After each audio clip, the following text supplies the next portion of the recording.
Welcome to Building the Future, hosted by Kevin Horick. With millions of listeners a month, Building the Future has quickly become one of the fastest rising programs, with a focus on interviewing startups, entrepreneurs, investors, CEOs, and more.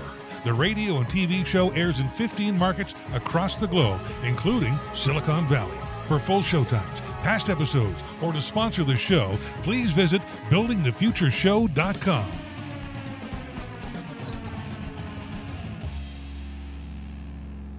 Welcome back to the show. Today we have Lyndon Oh. He's the CEO and co-founder of Ozone. Lyndon, welcome to the show. Kevin, thanks so much for having me. Excited to be on. Yeah, I'm excited to have you on the show. I think what we're going to talk about today and what you guys are doing at Ozone is very timely and very important. And I think a lot of people are going to really care about their privacy if they don't already. But maybe before we get into all that, let's get to know you a little bit better and start off with where you grew up. Yeah, I grew up in the Chicago suburbs. I still consider it my hometown. At heart, I'm still a Midwesterner. Nice. I went to college at Wesleyan, which is a small liberal arts college in Connecticut. Okay. There I tried to get as broad of an education as possible and try to challenge myself in multiple areas. I did take, conventional sort of math and computer science classes and sort of STEM, but I focused on social sciences because I was always interested in understanding what drove institutions and cultural change. And I'd always been this kind of humanities and social sciences junkie, adjacent to all the stuff that I felt like was just kind of required to learn, the kind of technical stuff. I also studied German and tried to read as much German philosophy in native German as possible, which was basically impossible. Interesting. What made you passionate about that? Sorry to cut you off. Yeah. Well, I got into reading a lot about history and trying to understand the kind of paradigm shifts in history as we look at things like major movements like the Enlightenment, reviving Greco-Roman thinking, and then moving on into the industrial age. And I tried to think about, what is driving all this? And I got into reading the philosophy of history, guys like Hegel, et cetera. And then I just thought, well, it's hard enough to read in English. I'd like to try something a little different. So I took German and struggled and tried to take on reading Hegel in the original German very poorly, but it was great to at least try. Sure. So walk us through the rest of your education and career up until coming up with the idea and co-founding Ozone. Yeah. After college, I went to the London School of Economics. I deferred to my program there to work at a hedge fund in Chicago called Citadel. Back then, it's a large behemoth fund run by Ken Griffin now. Back then, it was only a few hundred people, which is a really amazing experience for me. And then after I did my master's in London, I went to do a PhD in economics at the University of St. Gallen in Switzerland, which is in the German-speaking part of Switzerland. I finally was able to put my German to work in an applied kind of research space, which is also just a phenomenal experience for me. Very cool. So walk us through the rest of your career, maybe some highlights along the way, because you've worked obviously at some of the biggest companies on the planet that everybody's heard of. So maybe walk us through that, and then we'll dive into Ozone. Yeah. I guess I'll start with Citadel, which is my first job out of college. One of the most formative for me, really impacted me in the way that I thought about businesses. So I was just a guy on the operations team.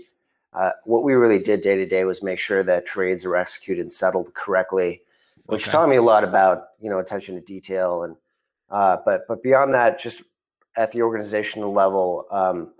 Working under Ken Griffin, taught me a ton about good businesses and hiring good talent. One of the things he did, which I thought was really stood out at the time, was that he made us all read books on, great books on how to think about businesses and markets. We Interesting. were reading books on, the fall of long-term capital management, LTCM, and then we were reading, management literature. I think, that was just good to think, like, what are the kind of key components in a formula of what makes businesses run really well. I think one of my big career pivots during my education was working as a freelance consultant in Iraq. This is Interesting. Wow. Yeah, in Iraqi Kurdistan, which is not as exciting as the rest of Iraq, but still, really fascinating place to be. I tried to create an online data repository from offline data in the cement market, where I was consulting some private equity funds and some other building material companies, basically digitizing local market data and then subsequently trying to run forecasts off of that digitized data. And so the reason why I think that was really formative for me, all that taught me, there are all these kind of problems in the data space that are specific to locations.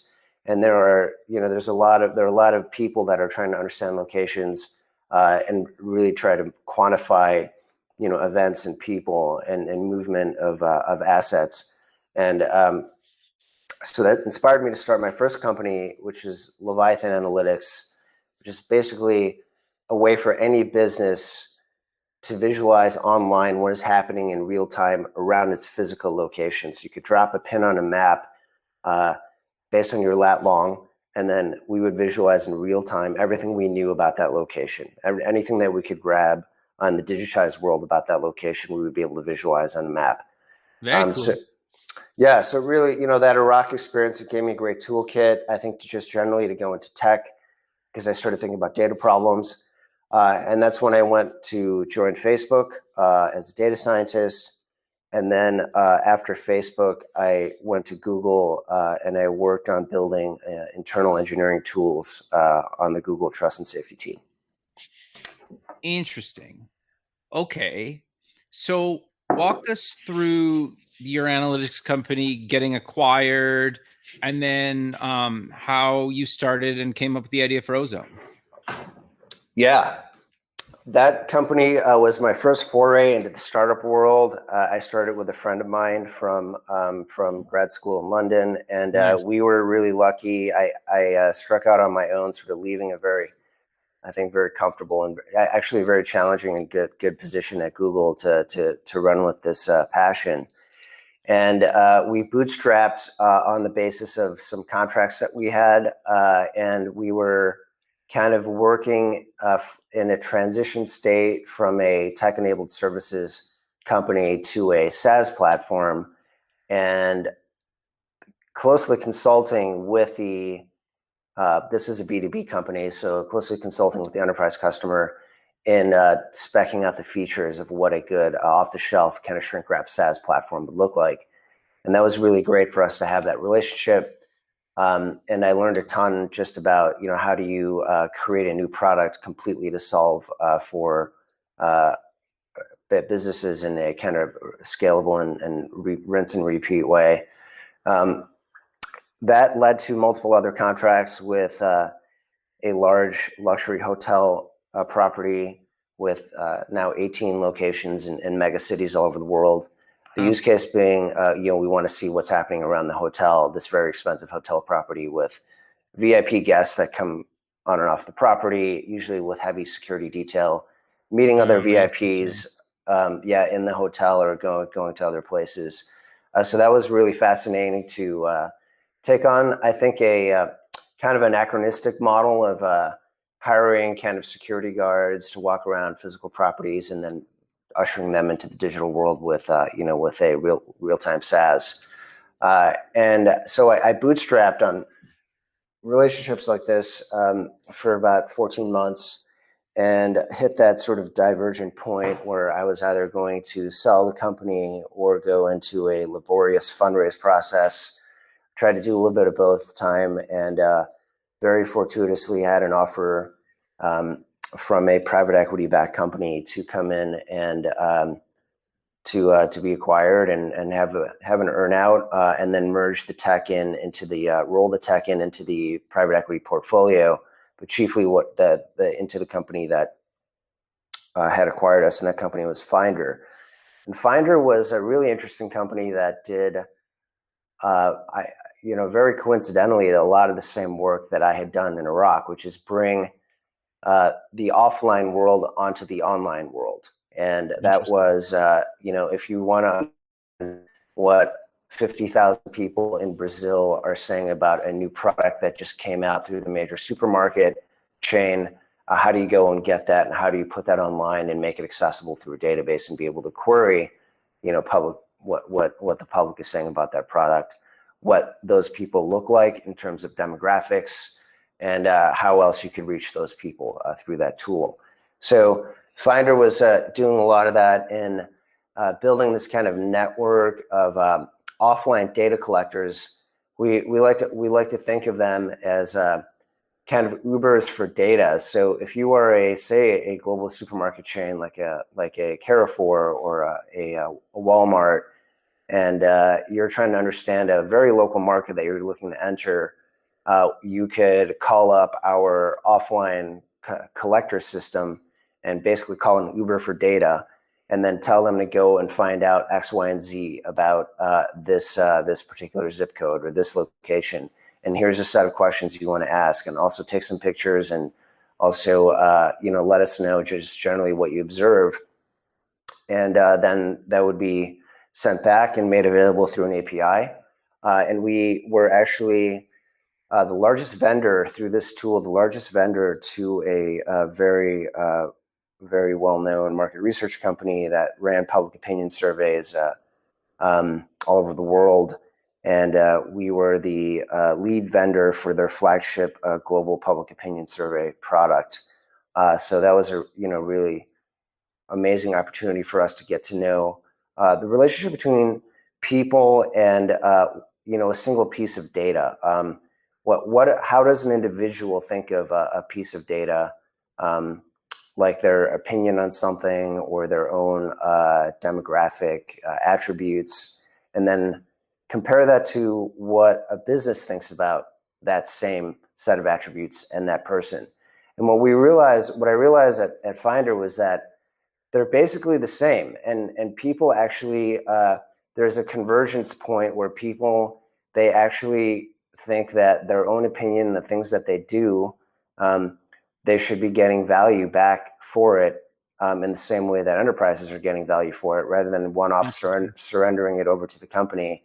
And that's really what kind of prompted my interest in, well, how do I make these same tools available to users at the same level of sophistication that businesses have those tools? So if I'm solving this B2B use case, an enterprise problem, where I'm letting the big CPG companies and CMOs of big companies all over the world get to know people, and then this, of course, constitutes a $200 billion digital advertising market. The public opinion and survey market is north of $50 billion. So all in, $250 to $300 billion worth of people's data that businesses are consuming. How do I make that $300 billion market equally accessible to the people themselves that are generating it? So leaving Finder after a year, we had a kind of reorg at the private equity level, and really was an opportune time. This is in 2018, early 2019, when Cambridge Analytica broke, and there was kind of a growing conscientiousness of these sort of failures on parts of big tech and the entire big tech ecosystem to give users equal, symmetrical tools to the stuff that they have and that they give to businesses to basically to monetize our eyeballs, right? And I saw that as a big problem, and I linked up with my co-founder Ben, who I met through the Google network in New York, and we had a mutual mentor, and he had actually been working on a lot of the same problems as an entrepreneur himself. And it was just sort of the right time and the right team and the right background to get it going. Sure. Okay. So what actually made you and Ben decide to actually go for this thing? And how did you guys started off? Did you raise some money? Did you bootstrap, or walk us through the early days and actually going for it? Yeah. Well, the timing was absolutely perfect in that we had both been looking to start our next thing and really crystallize our ideas of what are the real things we're looking to do to solve, and how do we bring our backgrounds together in an optimal kind of structure to solve the problems that we're looking to solve together. And those problems that we identified as a team were privacy and data ownership. Some would say there's a tension between the two, but with what we've discovered with Ozone now, having been at Ozone for 2 years, is that there isn't really a tension. It's really about a user choice and an optimal trade-off between those two choices. So to start that company, to start Ozone, we sat together in a co-working space in New York. We got a space for really cheap. And then we started kind of pooling together our ideas and just kind of jamming and brainstorming on what does it look like to have a information transfer in a no trust environment? What would a blockchain supported private key based data management system look like? How do we actually decentralize user data? What tools do we need to give people in the least amount of effort required on their part to get them access to this $300 billion data market? And how do we do it in a way where people can actually trust us? And so these are kind of all the questions that we were putting together. And then we filed a few provisional patents just to kind of, codify some of the stuff that we were thinking about and some of the kind of abstract systems that we had in our minds. And then we got very lucky in that I was able to carry over a relationship from my first company with a Defense Department applied research entity that was interested in some of the same problems, but we're really interested in just the machine learning capability that Ben and I brought. Myself having had my first company, Leviathan, and then also having been in data science, just being able to take large user data sets and start modeling, human behavior, different patterns, and identifying regularity in certain patterns. So it really just gave us an opportunity to make a little bit of cash and kind of make ends meet for us. That was a simple services contract. And while we were running off of that income, we connected with Jason Calacanis just in a cold, just a cold email. We loved what he did, and we just saw a lot of we saw a lot of alignment in the things that he had done as an angel investor and the kind of companies that he had supported, and what I would say kind of empowering individuals, most notably with Uber, and giving people the power to earn money just on their time, basically unlocking inventory and assets for people to build their own earnings and lifestyle. And so we saw a lot of alignment in our philosophy. Jason invited us out to San Francisco. We had a conversation with him, and then we interviewed for his accelerator and got into the accelerator in 2019, after which we turned off our contract with the government agency because we just saw naturally that if we're building this company around user trust and user data ownership, we don't really want it to be kind of overlapping in the hands of public entities that may or may not do things that we want them to do with the data. So we turned off that contract. Fortunately, had an initial angel check from Jason, and then being in the accelerator, we started focusing on what the product architecture would look like, and amazing coaching from Jason and his team, tons of general kind of throughput we got in front of VCs and other angel investors just by virtue of being in that accelerator, which is just a ton of traffic and spread of ideas, entrepreneurs, companies. And then through that accelerator, we raised our seed round at the end of the year, and then we got going. No, very, very cool. And obviously he runs a very successful This Week in Startups podcast, and I've been on his Slack channel. And last time I looked, it's like 38,000 people are just on that. And I've tried to invite others. I can't. Like, if somebody knows how to get on that Slack channel or can, it's an amazing, amazing resource. And I've met a bunch of people and some great things on there. So like I've even had personal experience, not directly with him, but through other stuff that he's done. That, like, yeah, his network is incredible, right? And so that's awesome that you got to experience that. And I've got to leverage it even myself, and we kind of do similar shows. But I think if you can get on his network and his Slack channel, like, just for listeners, like, it's nothing but beneficial, right? And it sounds like any of the stuff that he's been involved in has been great, right? Yeah, I just think Jason has curated this community of really incredibly creative people, and then people who like to get in early on just kind of big game-changing ideas. And it is a very kind of niche space in that he's just incubating a lot of ideas and people who are pushing these ideas, and there's just a ton of kind of exciting stuff that's coming out of there. I just love to be involved in that community. It's really been amazing for us to we consider ourselves really lucky to have been a part of that.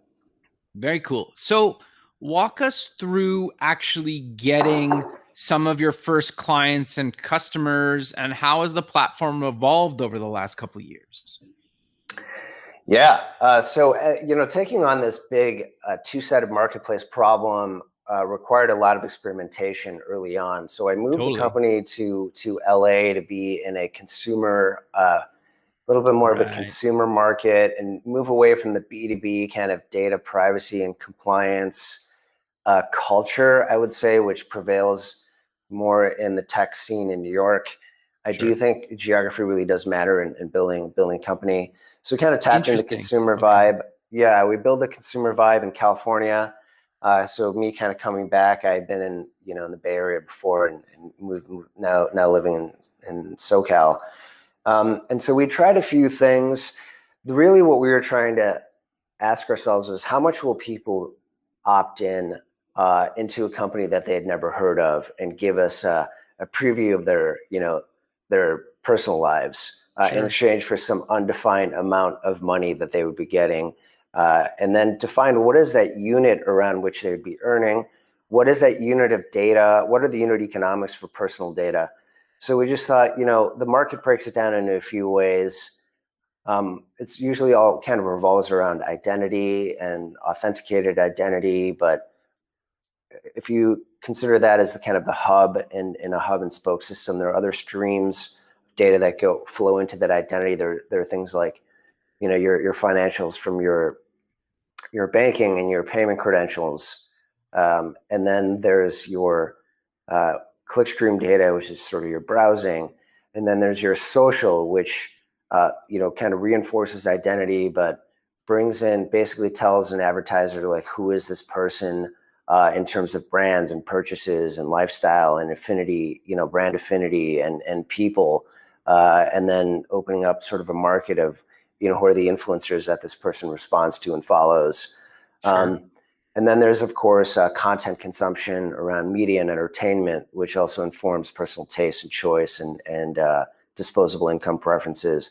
So trying to break that down is a pretty massive problem. So we tried to put out a few kind of early tests to see how much people would be willing to opt in the lightest weight product format as possible. So we released a Chrome extension in the summer and just let everybody know, hey, Ozone is out here to help you guys monetize your data, and we are going to give you control back over your data inventory so you can actually see what is valuable to an advertiser, allow you to curate it almost in a kind of like, here's my portfolio of data assets, and I'm going to kind of mix and match my portfolio. Like as if you're an inventory manager of things that generate income for you. And then we're going to do it in a way where it's programmatic and you don't have to do a lot of like send us a bunch of stuff to this team and company that you've never heard of before.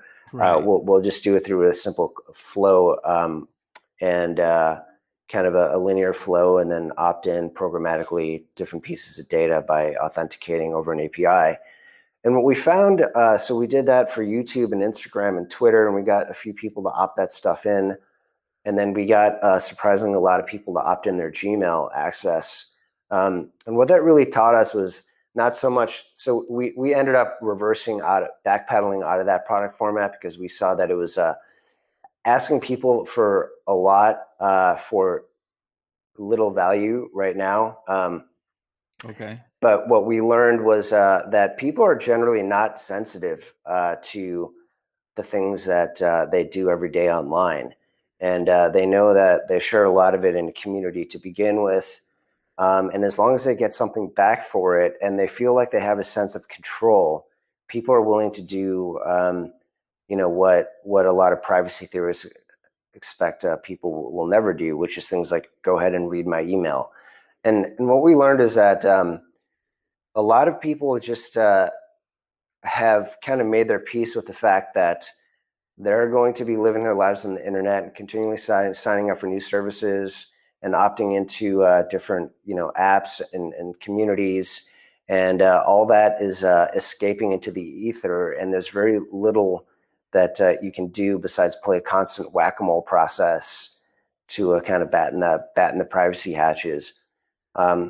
Or you could take advantage of that and get a piece of the income stream and all the revenue that floats around all that data. So we spent a lot of time sort of also in building a kind of an education system and trying to get people to understand this is kind of what the marketplace looks like and how it actually works. And then what we did from all that learning was go back to the basics and just say, look, we don't want people to have to opt in a bunch of stuff that requires a lot of thinking, like, oh, how what are these accounts, and do I really want people to see them? And if people see them, what am I going to get back? So rather what we did was we just asked people to simply install our Chrome extension, and built within the developer permissions of a Chrome extension. This is available to any developer on the Chrome ecosystem, is simple tracking of browser history. And we realized that especially the timing of 2020 and 2021, when Google announced that third-party tracking cookies would be going away, kind of the cookie apocalypse, that we had this incredible opportunity to go in and pick up where advertisers were leaving off and give them a user-owned cookie via browser tracking. Interesting. And it was the lightest weight way to get users to opt into a simple data ownership and monetization system. That is just the entry point into other things that users can do to escalate, permissions for Ozone to get more stuff for them, to not only monetize, but actually have visibility into it. So a lot of things that we also saw was users have no idea what's in their Facebook, and they have no idea what's in their Google. If you even try to get your data on Facebook and you download your data, it takes at least 30 minutes, depending on how much data you have. Sure. And then you get it as a bunch of JSON, and HTML files that most people have no idea what to do with. And it was just kind of treated as like an afterthought. And we just thought of it as like, this is really bad treatment for users to give them a bunch of files that, the engineers at Facebook full well know that most people have no idea what to do with all this stuff. Sure. Yeah. So we thought we could just create a free service for users to also see what advertisers see about them, and then give them the opportunity to curate that inventory. And the browsing history is just a really great point for us. So we relaunched in November. We signed up 10,000 users in the first month. We've been acquiring users at a clip of about 7,000 to 10,000 new users a month. Wow, congrats, that's huge. Thank you. Yeah, and we're at about 60,000 registered users, and our daily active user count is over 15,000. And daily active is everybody that has a Chrome extension installed and is allowing us to track their browsing history. And what every user gets now to fulfill our promise to our users is you simply get paid to surf the web. If you have the extension installed and you enable browser permissions, we pay you a weekly data dividend, and you can actually see the dividend ticking in real time, similar to a stock portfolio, where if you open the extension, you'll see a scrolling wallet ticker that's just giving you, increments of a dollar every second scrolling up, which is just a huge opportunity for us to let users know, hey, every minute you're on the internet, you're generating data that's worth something. So you're going to get a piece of that back. Interesting. So how did you guys land your first consumer or companies that were willing to say, like, you know what, we need this data, we want these users? How did you guys go, or any advice on closing some of those? Because you started with some huge brands. I'm assuming you leveraged some of your connections at actually working at some of those companies, but walk us through that, or any advice you have on that.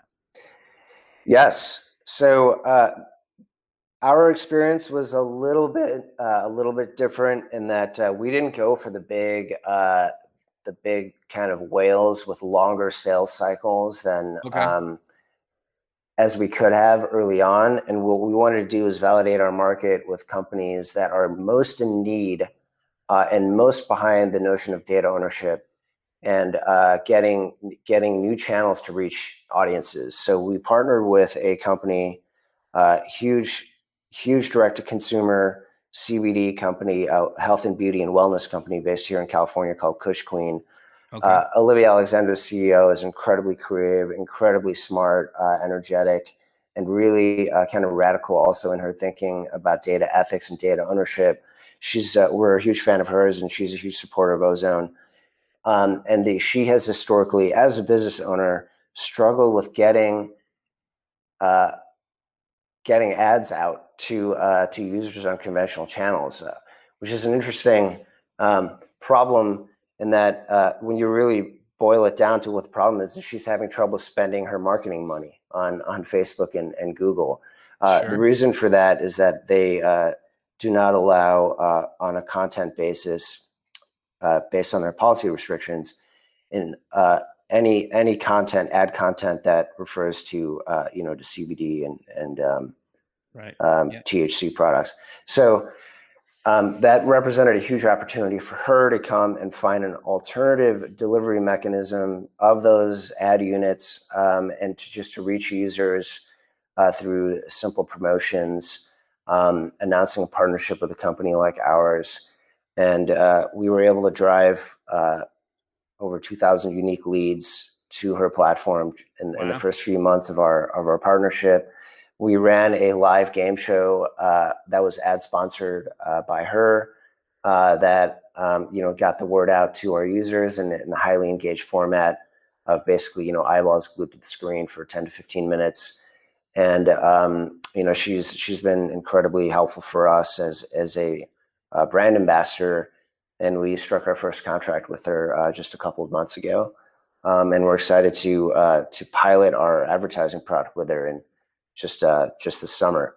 So that's been amazing for us in that we have this opportunity to validate our two-sided marketplace with a company that's embedded in the direct-to-consumer Shopify universe, which represents just a huge market of companies, particularly in the kind of post brick and mortar retail universe where businesses are just looking to reach users in new ways and then fulfill orders online and purely e-commerce spaces.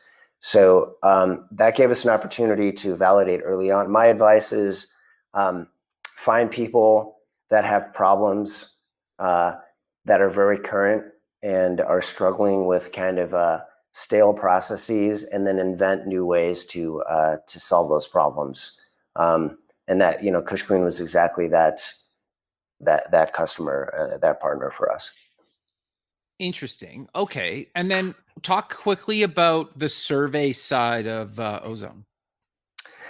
Yes, so we have some surveys. Any user can come in and use our Earn feature, which has a collection of different themed surveys like health and beauty, social media, entertainment, fitness, etc., and earn money, spot cash for filling out surveys.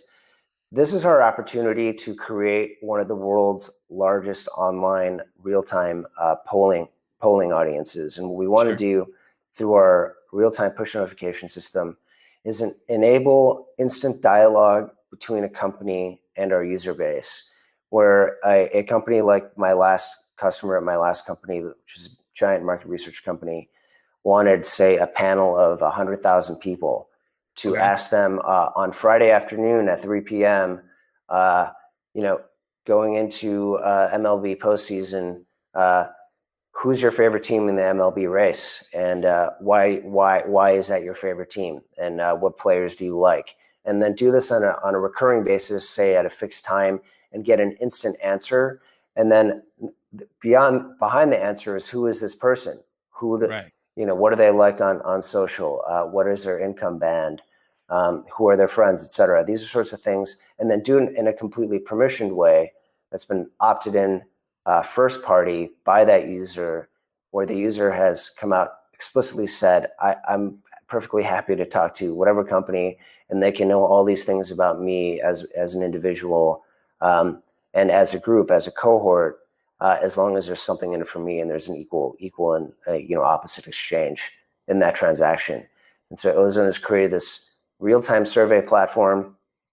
Right now, users can come in and build a little bit of their data inventory that's kind of sort of psychometric data about them that becomes accessible later on a permission basis, permissioned by the user, to companies who are looking to reach a cohort of people that match certain criteria based on their answers in those surveys.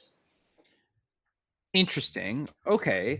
And so how do you go about recruiting the companies for the survey side? Is it similar to what you mentioned earlier, or walk us through that? Yeah, it is. And we want to get to a critical mass of about 100,000 daily actives, which we think is the kind of core sample size you need to run programmatic surveys. Okay.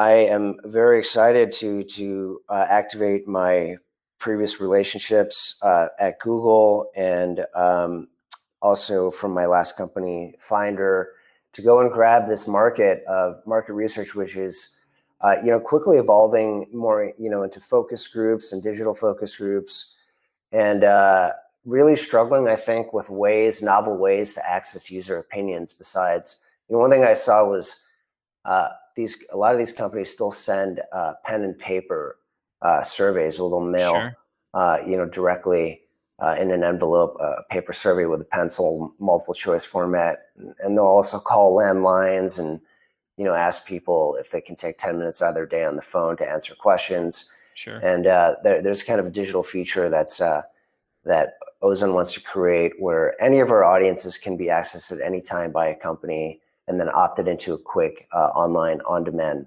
poll and compensate the user for their participation. Interesting. Okay, very cool. So you brought up something earlier that I think is really interesting, and I agree with you, is I think people care about their privacy as long as they can control it. And I think a lot of people understand that they need to give something away sometimes for convenience to get something back.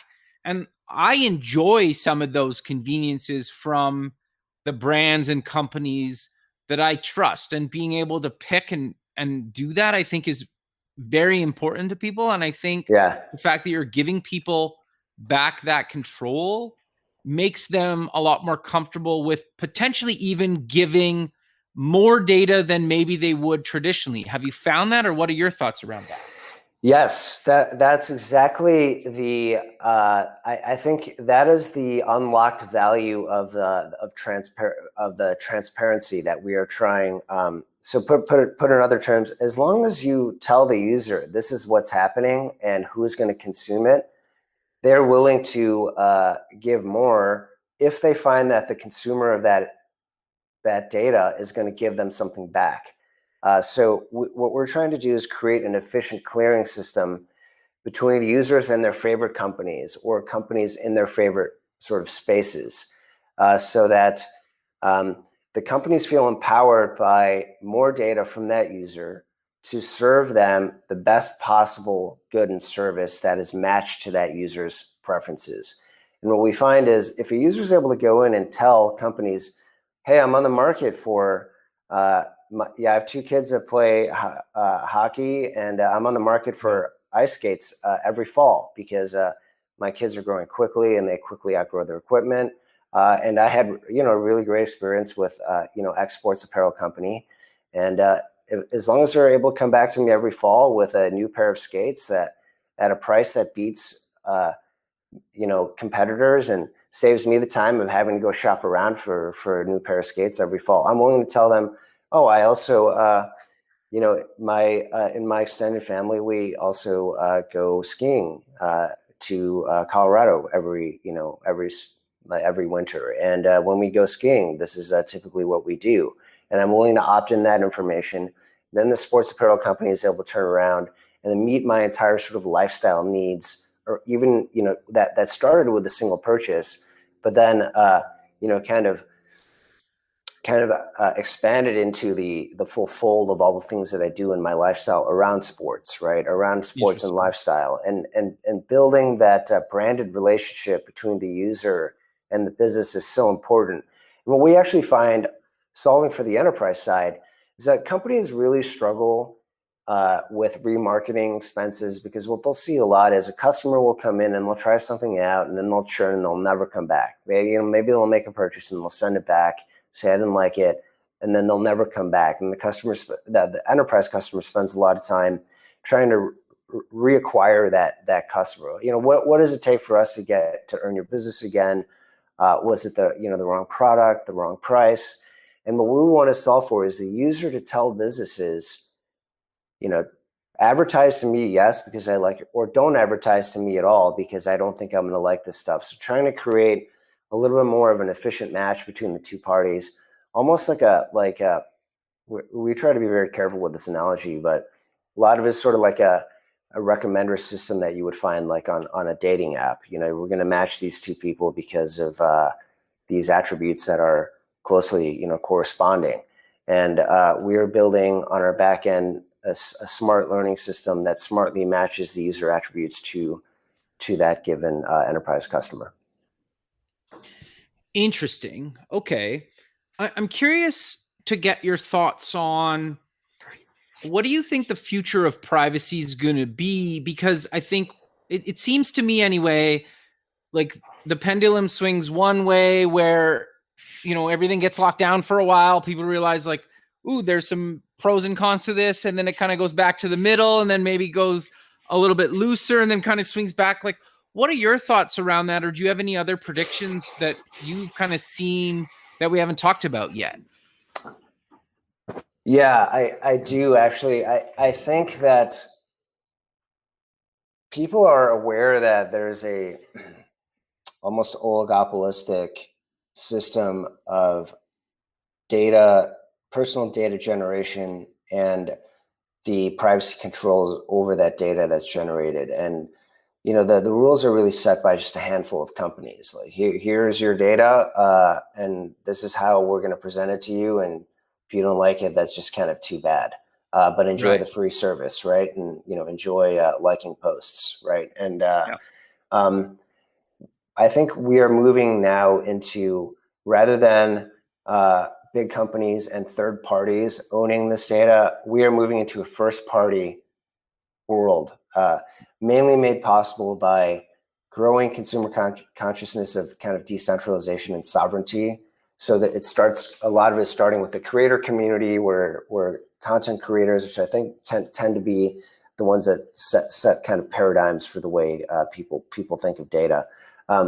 They are, demanding their own spaces and owning, greater rights over that data.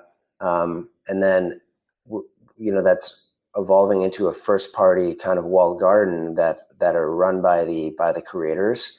And we are trying to create a similar system of first party data ownership that Ozone is simply facilitating and not owning. So we are giving the users the tools to own their own data, and we are just solving for the technical asymmetry. There are no tools to do it, and Ozone is making those tools available. And the world is moving a lot more toward first party permission world, where privacy concerns will really be handled by the user themselves, and won't have to go through services to control basically appeal to somebody else to help them manage their privacy. That's the world that we live in right now, where users are signing up for privacy services, ad blocking, and there's an entire kind of whack-a-mole problem there. There are a few companies that will bulk unsubscribe you from services.